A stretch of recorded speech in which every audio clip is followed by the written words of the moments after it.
practice or are you running a business? Valuation is the ultimate KPI. Hey there, it's Mike Langford. Welcome to another episode of the Modern Financial Advisor podcast, brought to you by Truelytics by Envestnet. This week on the show, I have Danielle White, CEO of Myriad Advisor Solutions, with me for a conversation about leaning into your strengths in your business life as a financial advisor or wealth management executive. Now, one quick note, Myriad Advisor Solutions is a member of the Truelytics Solutions Partner Network. Make sure you swing by truelytics.com/partner-directory to see a full list of companies that are there to help you and your team build, grow, and possibly transition your business.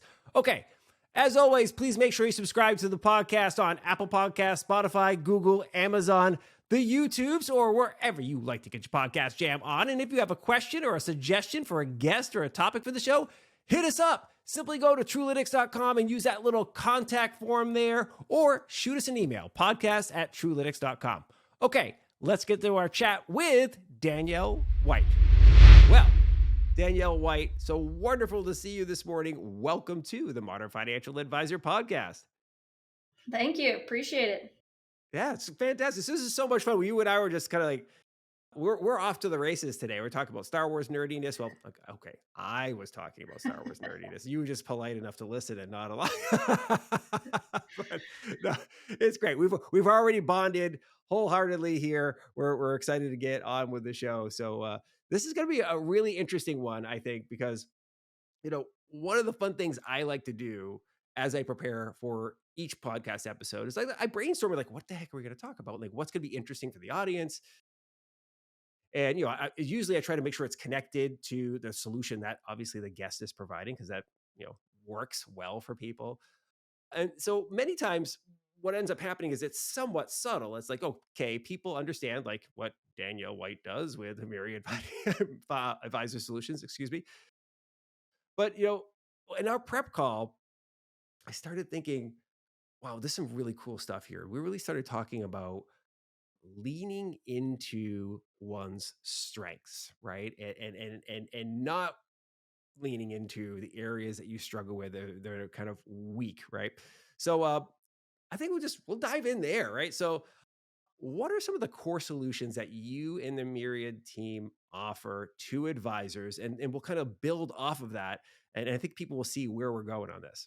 Yeah, no, absolutely.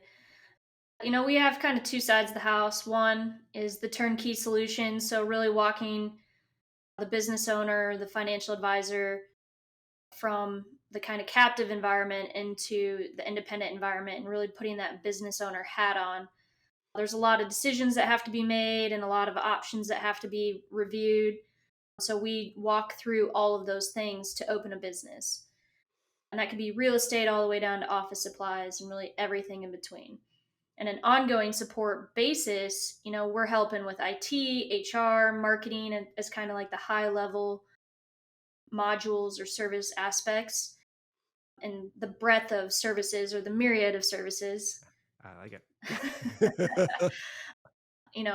That's pretty vast. So, there's definitely areas that we go deeper in and areas that we just do surface level, but it's a lot of fun and just interesting really to work with all the different advisors building out their, ideal practice.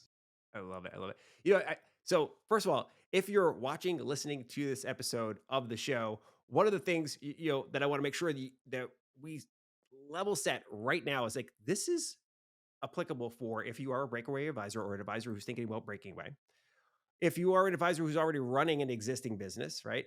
And if you're a solo advisor or a multi-advisor shop, this is all going to be really relevant stuff for you, because one of the things you hit on there as you're describing the solutions that you provide is this is a business, right? And so whether you're solo or you are a multi-advisor shop, it is a business. And there's a lot of things that come along with running a business that frankly, not everybody's prepared for. And I say this often on this show that, most advisors got their start as stockbrokers or at a minimum, kind of in a sales role, right? They applied or responded to a recruitment pitch, come be a financial advisor.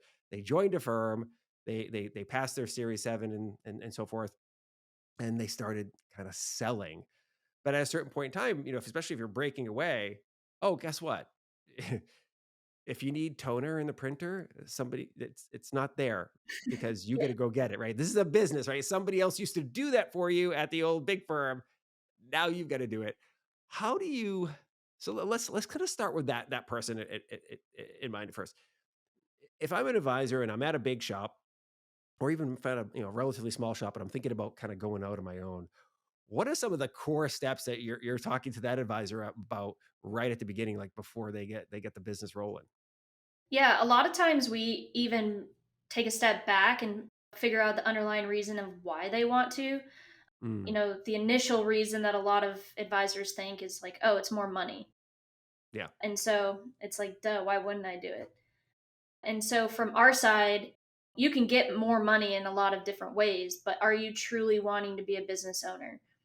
We see a lot of business owners get drugged down in the weeds and end up running the business instead of doing what they went into business to do.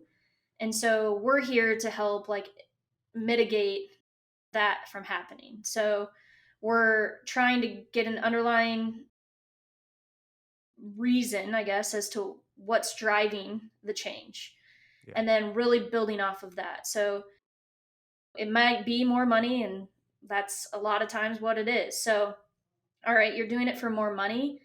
So you're probably not going to be the one that's wanting to order the toner or to be cleaning the bathroom or what have you. So thinking through what their true strengths are, what they actually want to be doing day to day, mapping out kind of what that looks like and allowing the opportunity for us to assist or find other providers to assist and picking up the slack, so to speak, of the day-to-day operational pieces so that they can focus on being the financial advisor. And maybe technology is something that they're really passionate about and love to tinker with, and so all right, you can go ahead and do that. But also evaluating, is it an area you should be spending time? So just because I love technology or because I love doing marketing, should I be Mm, doing it? Is that really where it's wise for me to be spending my time? You said you were making this move to make more money, but now you're spending all your time on marketing. And is it a loss leader at that point of like, I'm wasting all my time, so to speak, on the marketing tasks and not really what's making me money? So just peeling the onions back, you know, all the yeah, layers. yeah. I tell you, I can speak from personal experience as a business owner, right? So it is really easy to go, I'm going to do this myself, or I'm going to do all this type of stuff. And next thing you know, you find yourself doing a whole bunch of stuff that, yeah, maybe you actually don't mind doing or you find interesting.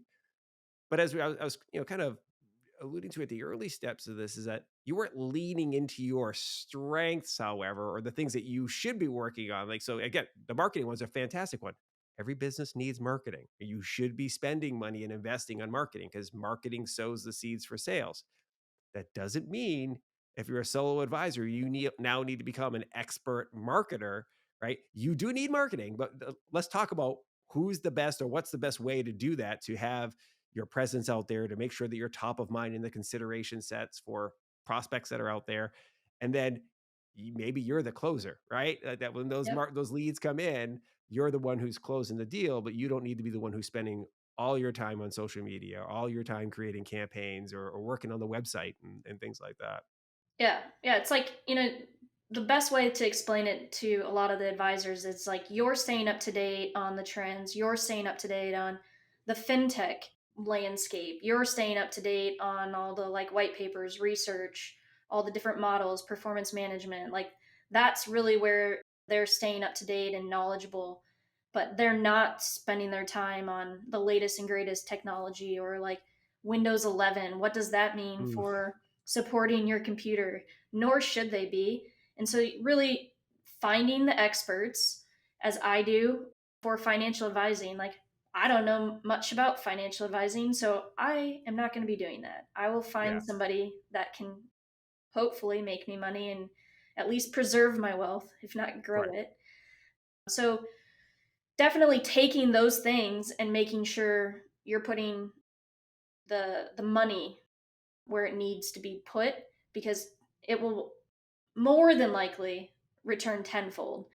Yeah. Like have a perfect example of when we started out, it was like I was doing the graphic design and the website development. And like, yes, technically I know how to do those things.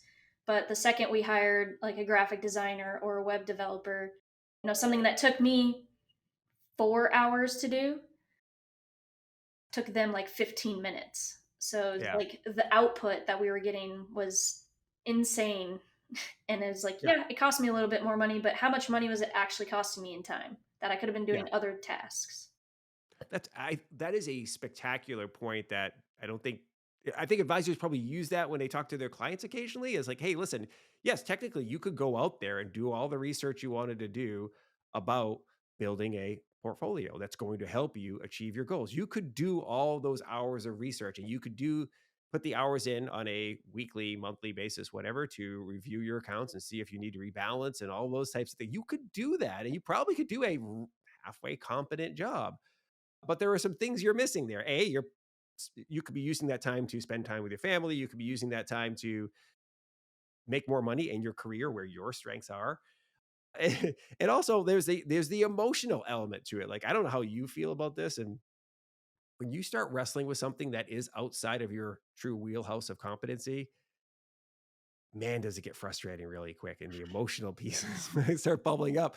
And if you make a mistake on your portfolio and you did it yourself, well, it could be disastrous if you just ride it into the ground because your brain won't let you let go. One thing that kind of popped up as I was thinking about you were describing your story about you started doing some of the graphic design and all that type of stuff.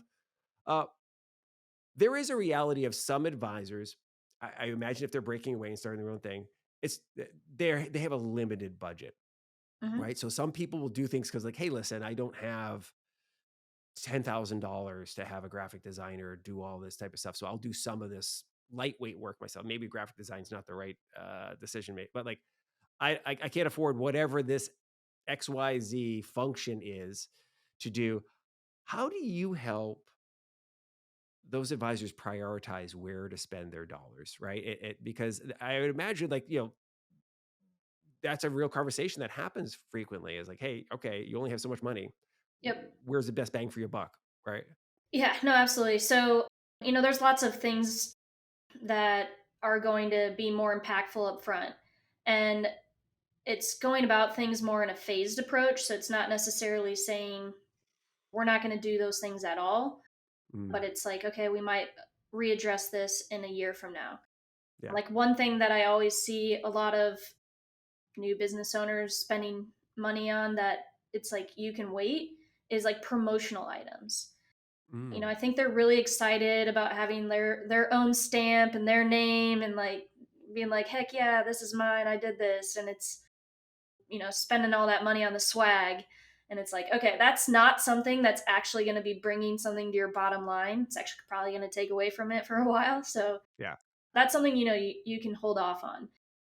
But really finding the things that are going to help you be efficient and get up and running as quickly as possible. A lot of that is tends to be around technology and then mostly addressing things more from like a legal or compliance standpoint. So it's like Yeah. the have tos, like you don't have an option, you have to do these things. And so really addressing it more from, okay, you don't have an option, this is something you have to do, so this is going to be taken out of the budget. Then looking at more of like the efficiencies and scalability so that way you can get to the fun stuff faster. Yeah. And so a lot of the conversations surround more what would make you more efficient. Because that doesn't look the same for everyone because everybody has different skill sets, everybody has different background or people in their office that can support different tasks. So really evaluating where are your team strengths and where are your weaknesses and trying to fill the gaps of the weakness so that you have more of that holistic approach. I love what you're saying there that, it's prioritizing the business operation, right? I like that you led off with the promotional products as this thing because I think that's true. I think people are like, I'm going to hand out business cards. Okay, that's fine. You're going to need business cards when you meet somebody. They're like, do you have a card? The answer is yes, I do. However, you don't need lots of brochures. You don't need pens with your name on it. You don't need to be handing out t-shirts and things like that. Why? Well, first of all, that pen, chances are, is just going to get thrown in a desk drawer somewhere or left in a bag somewhere. Yep. Your business card, even, right? Like, okay, it's awesome, but make sure it's driving people to your website or driving to somebody to your LinkedIn profile so you can stay connected. Because the real deal is, like, you want to be bringing on new prospects. You want to be converting those prospects into clients, and promotional materials don't do that. What will make it more viable for you, as I'm hearing you're saying, is like making sure the business runs, right? Yeah.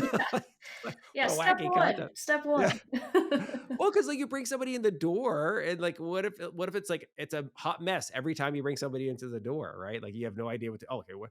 Like as an example, like what does the onboarding process look like for a new client, Yep. right? Like you knew what it was when you worked for Big Co. What does it look like when you bring on a new client into UCO? Your financial Mike Financial, right? Like what does that process look like? Do you have the paperwork or the online forms ready to rock and roll? Have you practiced what that might feel like so you don't feel like a rookie? Yeah.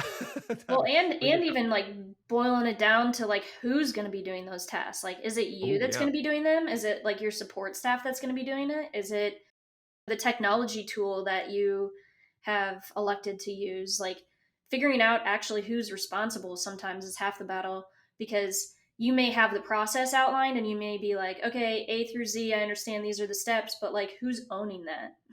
Yeah, that's true. Well, that kind of leads me to my next topic I really want to dive into, and that's systematizing things, right?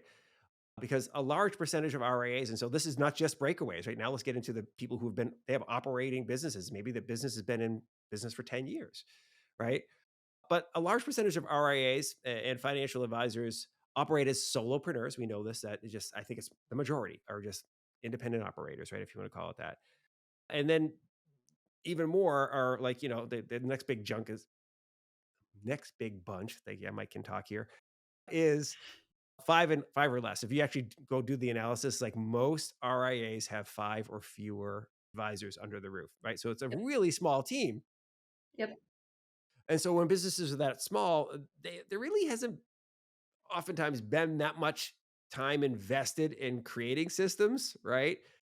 There are routines for sure, but they aren't usually systems that have been tested and routinized so that they're like, okay, this is effective and efficient. As you were talking about, you talked about efficiencies to make the business run. So, what are some of the areas that you see the biggest lifts coming from for advisors and firms when it comes to implementing systems that are the kind of the necessary things for running a business? What are you like when you come into an already a shop that's operating? Go, all right, this is where we're going to spend some time. Yeah. So I would say it's really in their tech stack. Okay. More times than not, when we're entering or taking on a new client, we're seeing that they have anywhere from like 3 to 5 different systems or applications or things that they've invested in and are paying like monthly fees for. And they're not even tapping into the full capability of those resources. And sometimes they're even paying for applications that might cross over and do some of the same things. And so it's really addressing like what are they trying to accomplish out of it. Sometimes it could just be to like enhance that whole lifestyle business aspect. Sometimes Mm, it can be to just streamline the onboarding process for getting new clients. Sometimes it can be to help with the portfolio management. And so there's different like pros and different cons to each and every fintech platform. yeah. And so what we try to do is figure out, A, what are you using it for? Is there areas that we can enhance how you're using it, actually build out the platform more complete?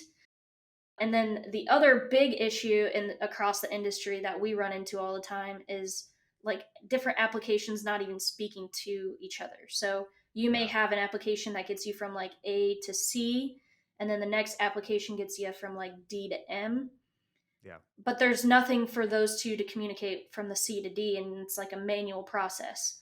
Well, a lot of the fintech platforms out there have open APIs and things so that you can connect them. And so just even bridging those gaps helps tremendously. So there's a wide variety as to kind of how you can help evaluate and look at those areas of improvement. But from our side, the first and foremost spot that we stop is really in the technology, because just modern day business world, technology is kind of ruling the roost, as Yeah. we spoke on prior to jumping on. But that's I'd say where you can really tap in and enhance the process, and then just how are things moving along. It's so funny you mentioned that, and I think we often take for granted how quickly technology has improved Yeah. our lives and accelerated things. I mean, put it this way, if we believe the statistic, and I don't think we have any reason to not believe it, that the average age of a financial advisor is like 62 or somewhere in the neighborhood of 60. Mhm. Okay, well, great. Like those people have been in the workforce for somewhere close to 40 years, right? Well, I haven't been in the workforce that long, but I do remember when email was a brand new thing. Like when I'm the this is one of my favorite like claim to fame. It's not really a claim to fame, but something I think is really interesting. I am a member of the generation that was the last people to become adults before the internet Yeah. was the thing, right? So in other words, when I entered the workforce, there was no internet on your desk, right? There was networked computers, but they were connecting to mainframes that were in the building effectively, right? There Mhm. was no like you couldn't surf the web. There was no email. There was no texting, right? Last generation to just like actually get into the workforce and have to be adults before the internet became a thing. So I actually have active memory of like what life was like before that. And then it's not too hard to go, you know what? I remember before we had cloud storage for like so people could share whether your firm is using Microsoft's drive, whatever they call it, OneDrive, or Yeah. or you're using a Dropbox or Google Drive or whatever. Well, you wouldn't even imagine doing business now without some sort of shared docu-share type of thing. So the point you're making is so important. Like, hey, look, there's probably some technologies available to you in your business, and some of those technologies can be integrated well to not only save you time, to help you do things that you're not even doing now, so offer more services to your clients, or to avoid error. Like how Yeah. many times you take a piece of paper and type it into another place? Well, did you have to type it? Could have just been imported. Yeah. So many awesome things. I love that you brought up the integration piece. Yeah. Well, and the thing that always surprises me is they're not even aware of what they're paying for half the time. It's like, "Oh, I Mm, have all these tools. This is a monthly fee." And it's like, "Oh, I'm paying for it for this." And it's like, "Well, did you know that it could also do this for you?" And they're like, "What? I had no yeah. idea." We had a guest on, and I awful for forgetting his name, and I'm sure I'll remember it after this. But it's always the way it happens. Like, oh, that guy, so, but he was talking about how easy it is to set up some of the security features Mhm. in your Microsoft Office suite and so and your Windows solution, right? And well, I think that's an important conversation to have, and I'm sure you and your team talk about those types of things. Is hey, look, whether you're SEC registered or state registered, there's going to be some expectations of you have data security, right? Yeah. Information security, particularly as it relates to personally identifiable information for your clients.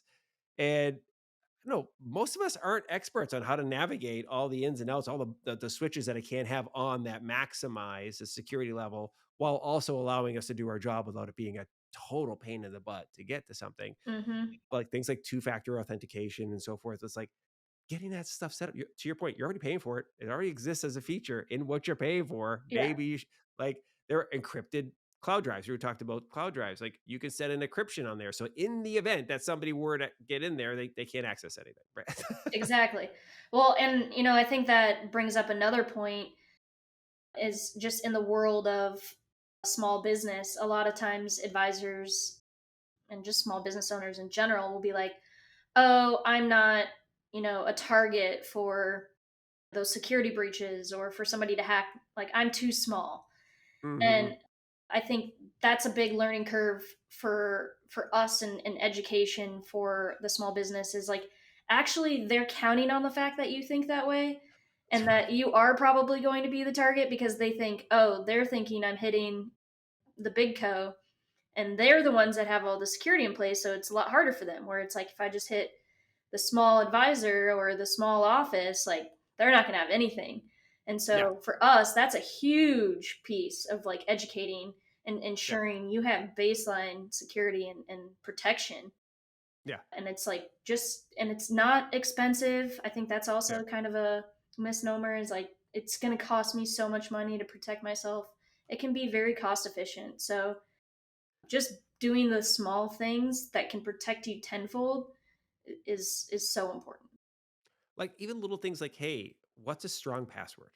Yeah. Like, what is a strong password for you and your business? Because the number of people, every year there's a publishing like people get hacked, and it turns out the number one password is still password.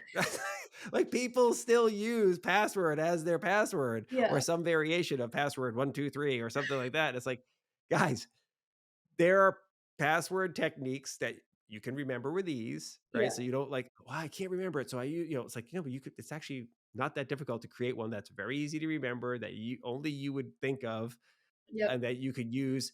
And it's unique to every service you use. So you don't have to worry about like, oh, once I hack one solution, now I have the password. Cause by the way, we all used to do that. Yeah. I got a great password. I got used to it. I can type it without even looking. And now I use that password for everything. Well, great. If somebody hacks one account, they now have your password for literally everything. So let's not do that. Yeah. Unsecured Wi-Fi, right? Like, Yeah. have a strong password on your Wi-Fi at home because I don't know about you. I live in a side street. We're in this little like a golf course community, right? So it's nice. People thinking, oh, it's affluent. People won't mess. To your point, maybe this is an easy target. You can just drive by and probably find all the open Wi-Fis around the neighborhood and go like, oh, here we go. I'm in. Well, and Uh, just like taking that like train of thought like with you day in and day out, because it's like, okay, you might have all the protection at your home and you're like, my Wi-Fi at home is like really strong and awesome and I have all these like firewalls in place, etc. Well, I'm gonna go down to the coffee shop and join their open Wi-Fi, and it's like, okay, now you just yeah, threw all of that protection out the window. So it's like figuring out, how you're working, how you're going to be interacting day to day, yeah, and protecting your actual machine, not necessarily like how or yeah. where you're accessing. So smart, so smart. So this is great. This is, by the way, this is all really good stuff. See, we didn't even have this in our prep doc. We just like ran on this. So I love it. But this is something that you guys talk about with people, and they probably aren't necessarily thinking about this. Oh, that's business operations stuff, but it is, right? It's Yeah. protecting you, it's protecting the client, it's making sure the business runs smoothly. Like, because you know what brings business to a screeching halt when you find out that you've been hacked, right? Yeah. And that somebody has got access to information they shouldn't have had. That really throws a monkey wrench into your week. Let's shift gears a little bit because this is an area and it came up in our prep call and it delighted me because this is one of my favorite topics. And it's building a lifestyle business or running a lifestyle business, right? And I think this builds on the leaning into your strengths and the systematizing of the necessary stuff. And the reason why this delights me is I love that it's a lifestyle business for many advisors. I really do. Mhm. Like I celebrate it. It's a wonderful, wonderful thing that a person could start a business that has really strong recurring income and allows them to live a very affluent life and serve their clients for potentially generations of clients, right? And offer these wonderful services that help those people achieve their life goals. So I think it's great. And oftentimes you'll hear people refer to a lifestyle business and it's almost a derogatory comment, but I don't feel it is, right? I think it's a wonderful thing. But all that being said, not all lifestyle businesses are created equal, right? Some of them just kind of putter along with the lifestyle business owner kind of never really figuring stuff out, and then some of them are thriving, like they run like a well-tuned machine, and like, yeah, man, like I come in here and I know what my meetings look like, like client pipeline, da da da da. So I guess the question is, what do you think it takes for to ensure an advisor has a thriving lifestyle business in today's environment of 2023? Yeah, so it's like a multitude of things. So I think it's a little bit of, playing into the strengths, identifying where your strengths are, what staff you may need to help support your weaknesses or just things you just don't want to do. But then also utilizing your time effectively. So identifying all the tasks, identifying all the things that you are responsible for and want to be doing or need to be doing, and like batching those tasks into different parts of your day. So if there's more administrative things that you have to handle, like batch all those tasks together and do them all at once. Like instead of doing some in the morning, some in the afternoon, some at night, you're way more efficient and can and get things accomplished faster if you're doing similar tasks in the same time frame. It's just human nature, kind of how our brains function. So just structuring your day a little bit more like that in regards to, Mm, administrative, strategy, business development, thinking about the ebb and flow through your day and tapping into like when do I have more energy? Should I be doing those things in the morning or in the afternoon? That's different for every person. So just looking at things from that perspective.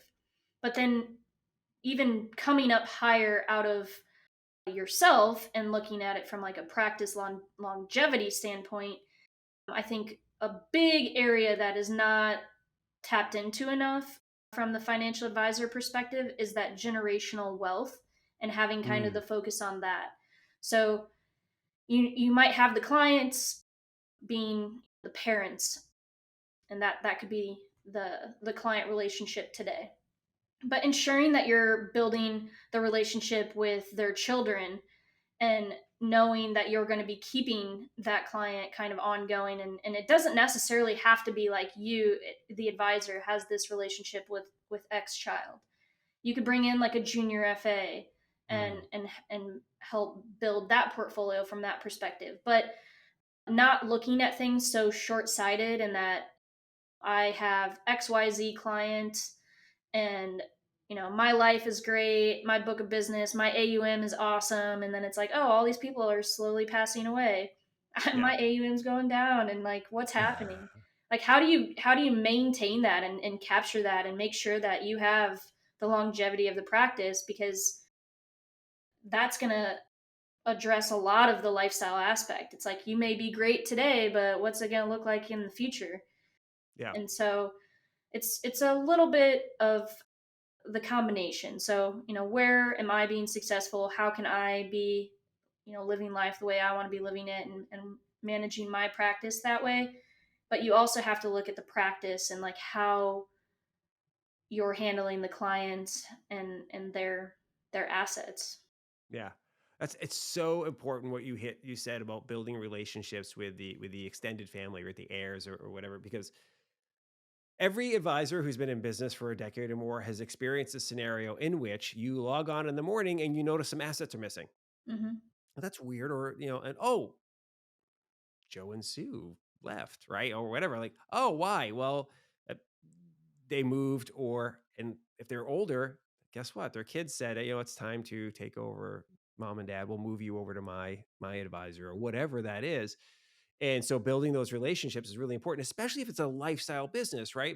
If you're not actively looking to grow this business, like you got it to a point where you're making, three, four, $500,000 a year, great, robust lifestyle. You've got 100 clients, everything's rocking and rolling.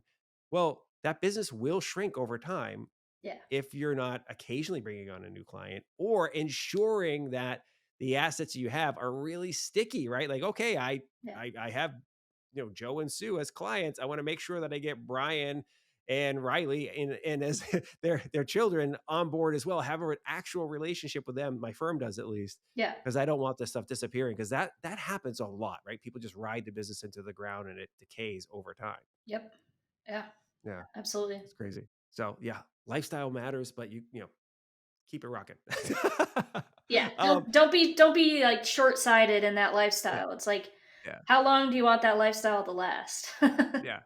Well, it's so funny because that leads us right into the, kind of one of our other topics that I wanted to cover is the value of the business, right? Like as we were just talking about, like anything left untended eventually will decay, right? You'll have, because hey, listen, if you're 70 years old as a financial advisor, you're like, hey, this is great. Well, chances are your clients are around 70 years old too. And at some point in time, they go into net redemption. They start consuming the assets that they built over time.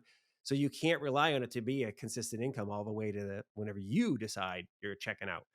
But let's talk a little bit about the business value, because we, that's a big topic on this show, right? I mean, Truelytics was originally a valuations calculator, and then it became an advisor transition management platform to function on a lot of the different elements of transition. So, valuation, succession planning, mergers and acquisitions have always been a big topic on this show.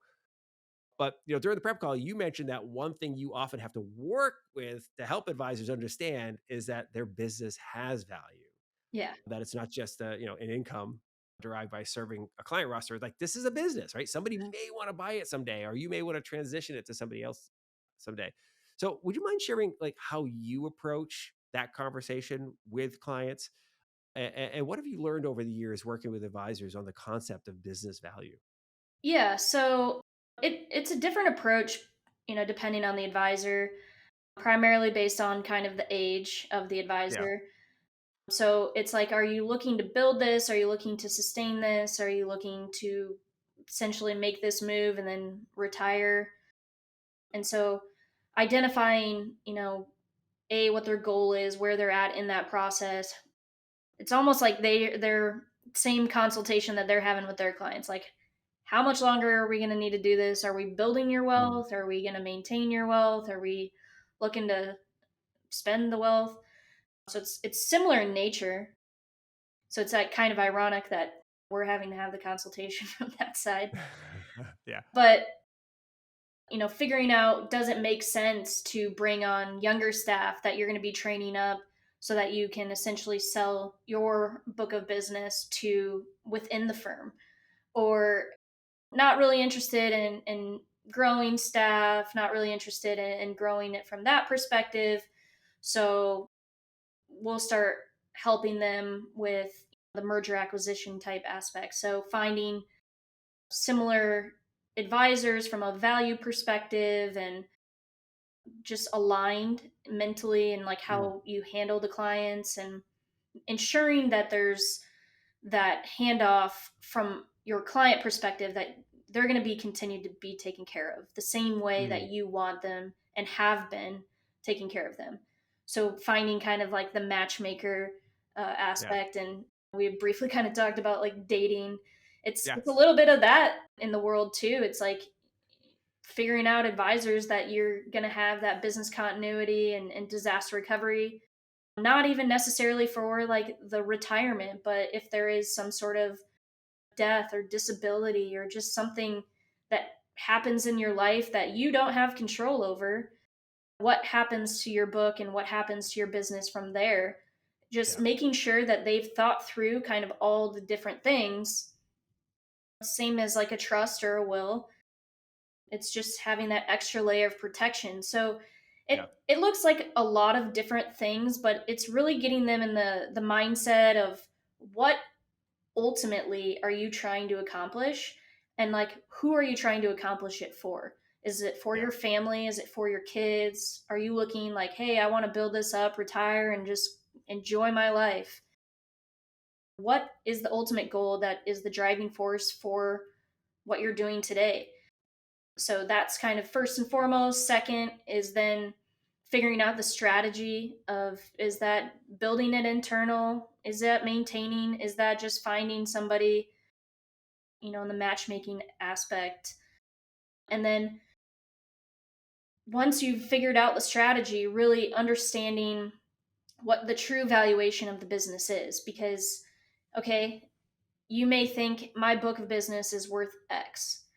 So it's worth X today, but what's it going to be in 5 years from now? Because, like you mentioned, there could be the attrition, the age out of the clients, just natural kind of the decay of the assets under management. So, ensuring if your succession plan is looking at like 10 years, is that valuation going to stay the same? Is it going to decline? Is it going to increase just based off of the data you have today?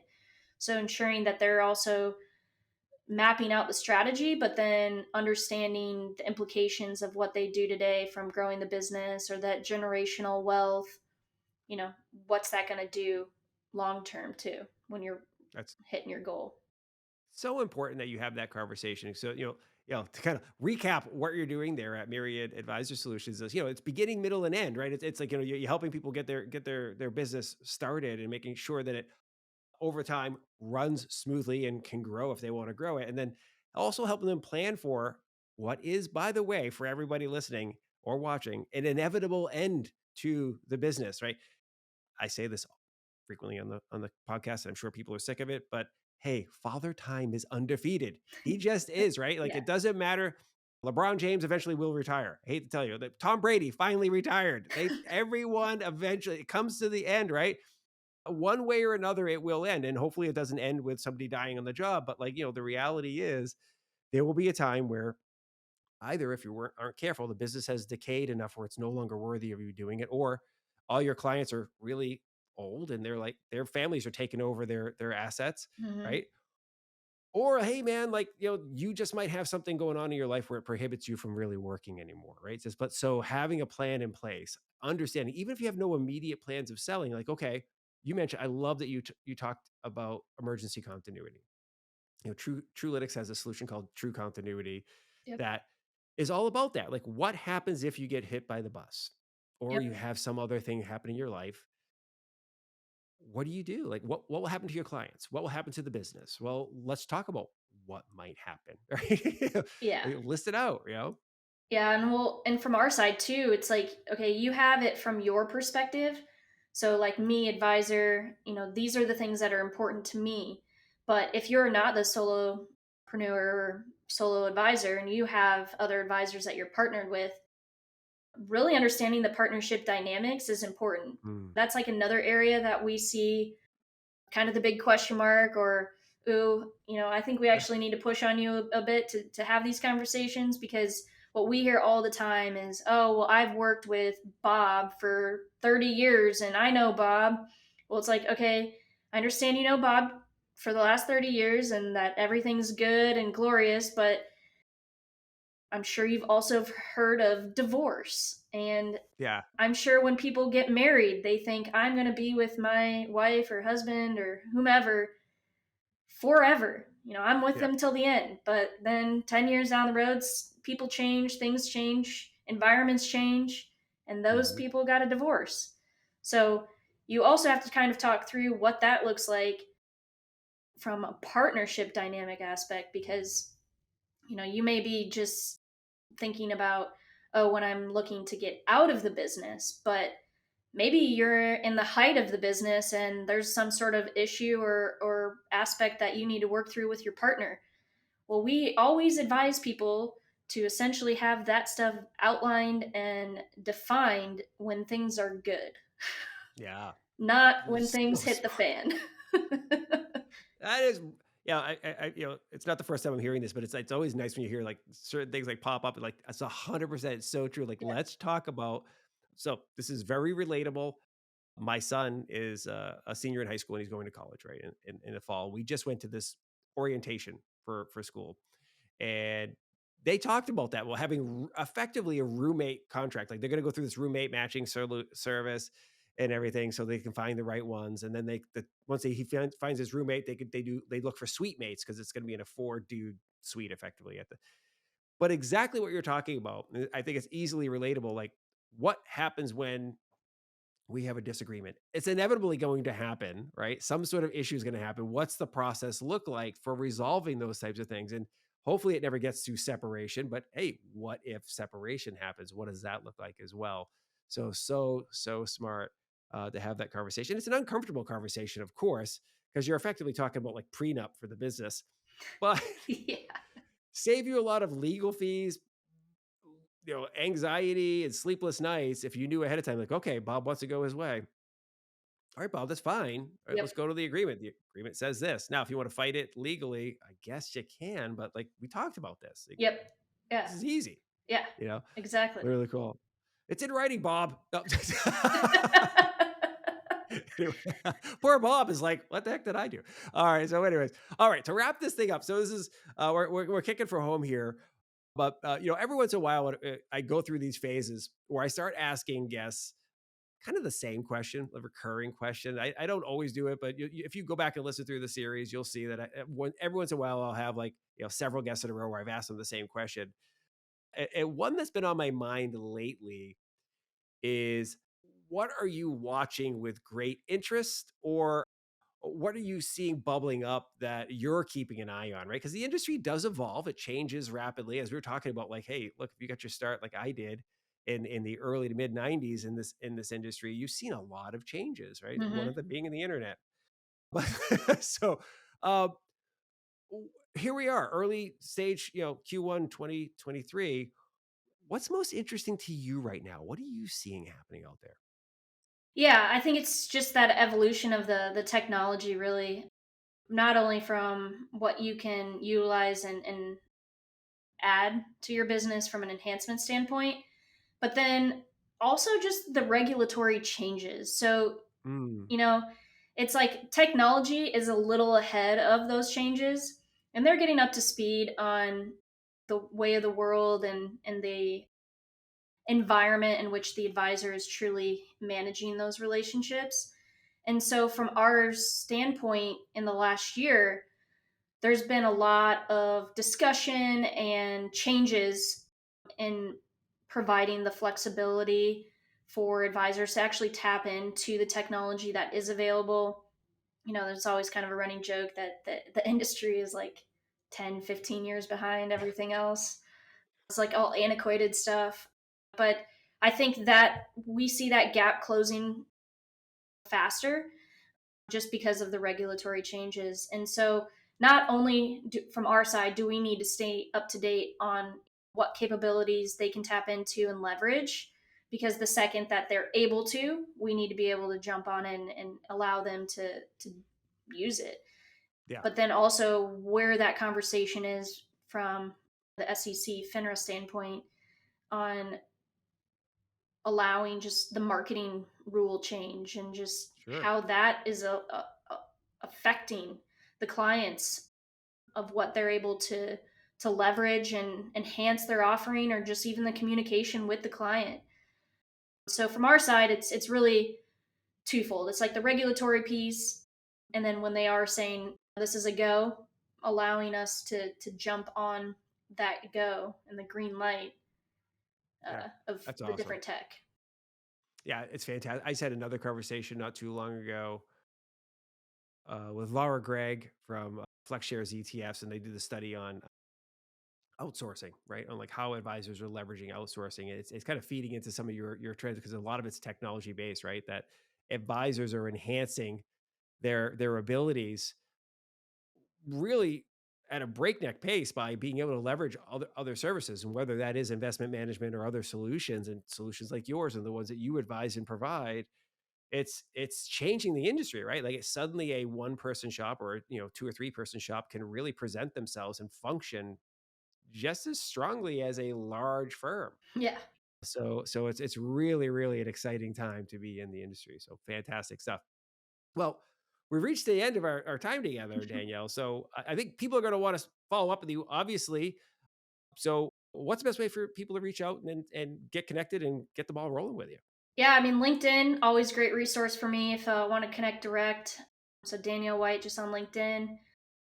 And then our website, Myriad, AS as in applesam.com. And then that's Myriad, like a myriad of things. So like plethora. Yes. A lot of people think I say Marriott or something like that. That's right. Well, we will make sure we get that linked up in the show notes so people don't have to guess and typos and so forth. But I would this has love to been be fantastic. I would love to be the CEO of Marriott, but Why not? maybe Yeah. we'll get there one day. But Fantastic. Well, you can stay at a Marriott. So there you go. You got yes, that going for you, exactly, right? exactly. Well, fantastic. Well, Danielle, this has been amazing. Thank you very much for coming on the show. No, appreciate your time. Thank you. Thank you very much for listening to and or watching this episode of the Modern Financial Advisor podcast. It's always great to have you with us. Huge thanks to Danielle White from Myriad Advisor Solutions for joining us today. I love her perspective on running a thriving financial advisory business. Whether it's a lifestyle business or you are looking to grow a mega RIA, leveraging the strengths of others is the only way to go. All right, as I mentioned at the top of the show, please make sure you subscribe to the podcast on your preferred podcast platform if you haven't done so already, and give this episode a share on LinkedIn, Twitter, Facebook, wherever you hang out online. Chances are, if you found it interesting, so will members of your network. Okay, that's it for today. As always, be nice to each other. We'll see you next time on the Modern Financial Advisor Podcast. See ya. Bye.